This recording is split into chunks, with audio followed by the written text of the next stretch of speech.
So we think that this knowledge should be used to transform the society. So Ruforum is a network that brings universities together, universities within Africa, to try to answer that question. So in other words, this is a network of universities that want to work together with all other stakeholders within higher education and agriculture sectors. All right.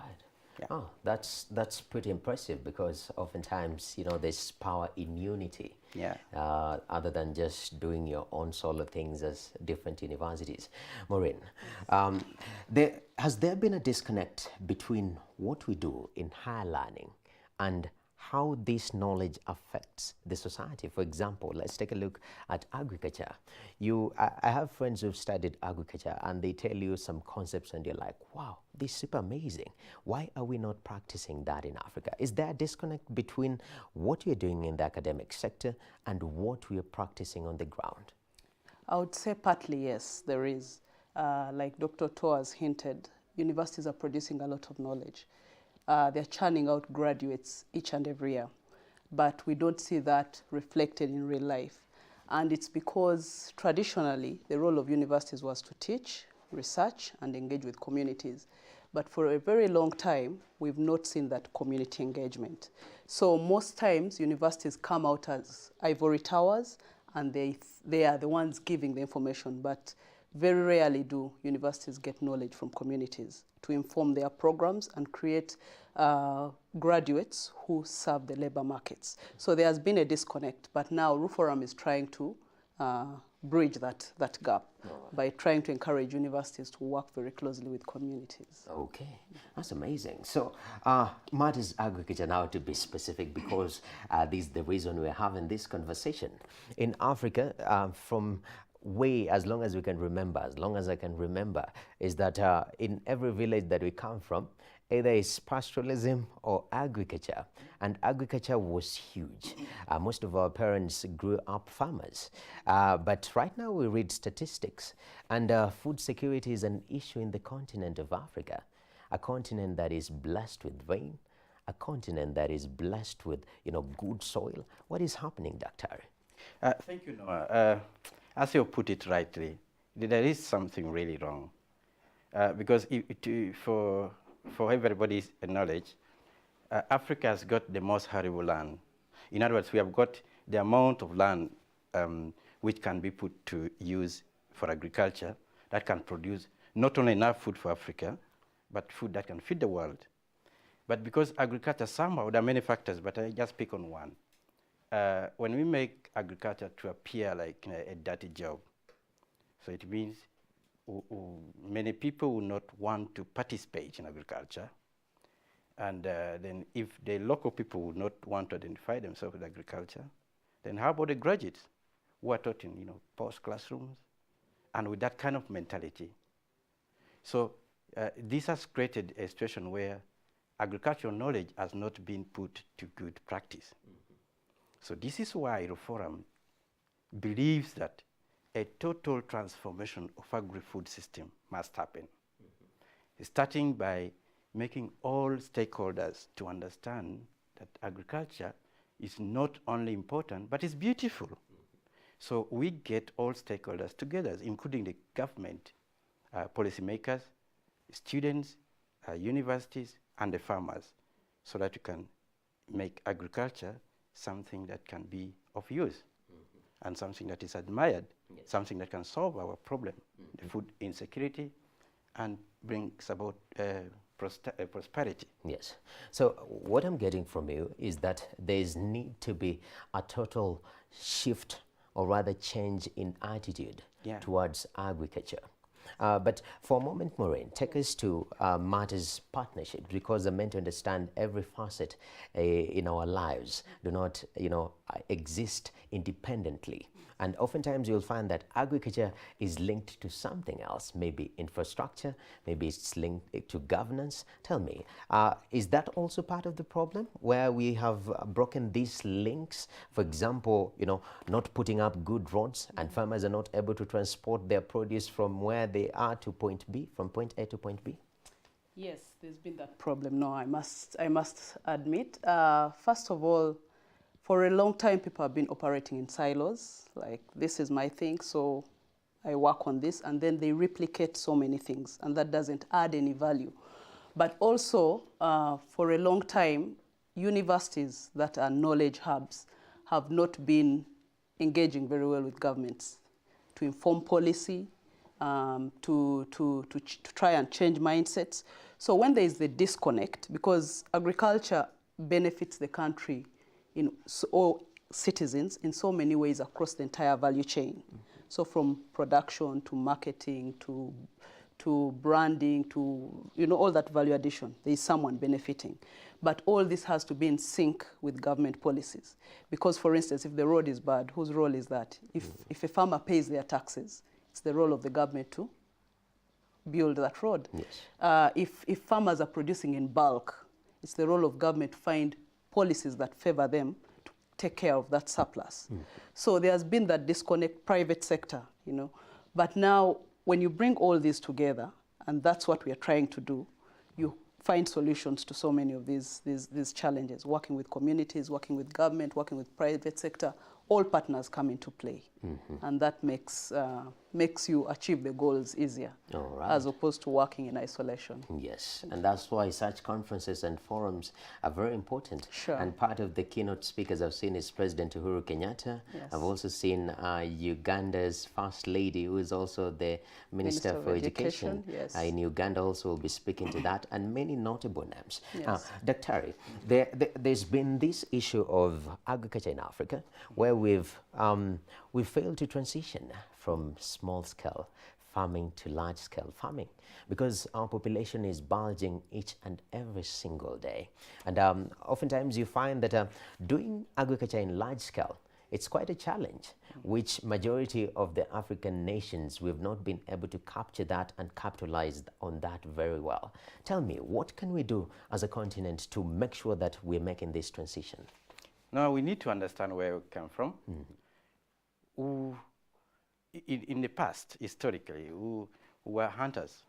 And fortunately or unfortunately, who were placed in Africa, we just found ourselves where food was easy to find. You just go and pick.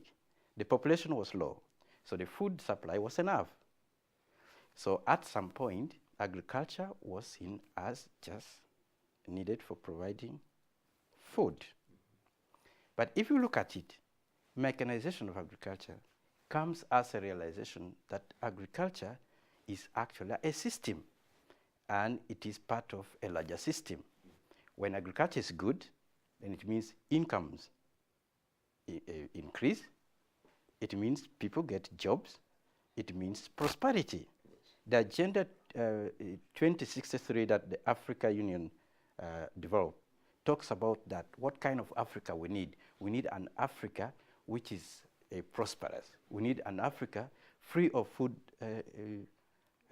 insecurity. You see, now when you improve agriculture, then it means you are employing so many people. Then it means you are increasing income. Then, as Maureen talked about, then this feeds into other industries as well. So it is a systematic thing. That's why in this year's convening, we want to bring all stakeholders to tell them, look, everybody has got a role to play.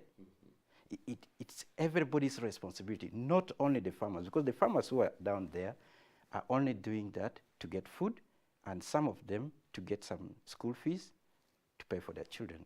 But we're saying that agriculture can change everything about our life. Wow. That's amazing. But quite another challenge again. With Africa, as much as we're so blessed, and I'm glad that you're bringing together universities to be able to tackle, and remove the biggest potential, from what is lying just there, right, is the issue of a dependence on foreign aid, where we see this phenomena where, you find foreigners, they come here with their organizations, and they invest even more than the government is investing in the agriculture sector. Do you think it's something that can be changed? Because Dr. has spoken about, everyone playing their role, and there is a role of people helping us from different places. But do you think we have over-dependent on that and just become, it's become some sort of laxity? I'll say yes and no. And that's because, like I said earlier, that we can't work in isolation. That's for sure. And that's why you find that sometimes, for instance, for a university like KU, you have partnerships out of Africa, and students go and learn, faculty go and learn and come back. So that kind of relationship is important for success. I mean, if we can learn so much from countries that have been successful, then that's a good thing to take from. But again, we shouldn't be entirely dependent on them, because then that puts us in a compromising position, a vulnerable position. And that comes with things of, having a lot of African things patented and we losing rights over so many things.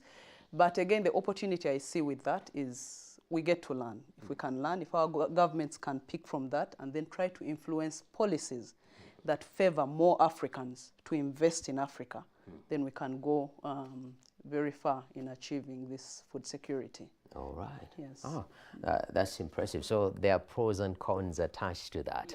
Yes, so we have to be very careful in balancing. Let me add something there. Yes. Our network approach, Ruforum, one thing that comes, should come in everybody's mind is when you talk about Ruforum, then we should think about Africa. It is a network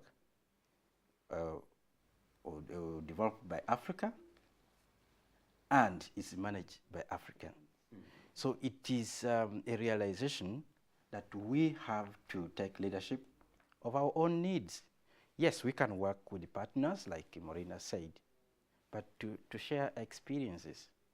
But above all, we should know what our problems are, and we should come up with a solution. Because agriculture has really suffered a lot. We would produce raw material and then export, give to our friends. My president used to say we donate to them, because we give them the seeds, coffee seeds, and then not the seeds, the beans. Yes. Then they bring for us processed coffee. Yes. So in it, we will have exported a lot of jobs and given a lot of money. Now, if we know our problem, then we should sit in the driving seat to say, okay, we need to build our capacity to be able to process this agricultural product. And maybe just to add on what he said, Yes. looking at the example of Ruforum as a network that is founded by African vice chancellors.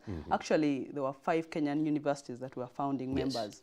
Initially started as a membership of 10 universities, and now we are 105 universities on the continent in 37 countries. Yes, so if you look at such a network founded by Africans, being managed by Africans to solve African problems, that's a very key example. And so other partners just come in to supplement or complement what we are doing. All right. But we are trying to solve our own problem here on the continent. That's beautiful. I mean, that goes a long way. The credibility of university education, all right, because that's the basis of Ruforum, bringing together, universities.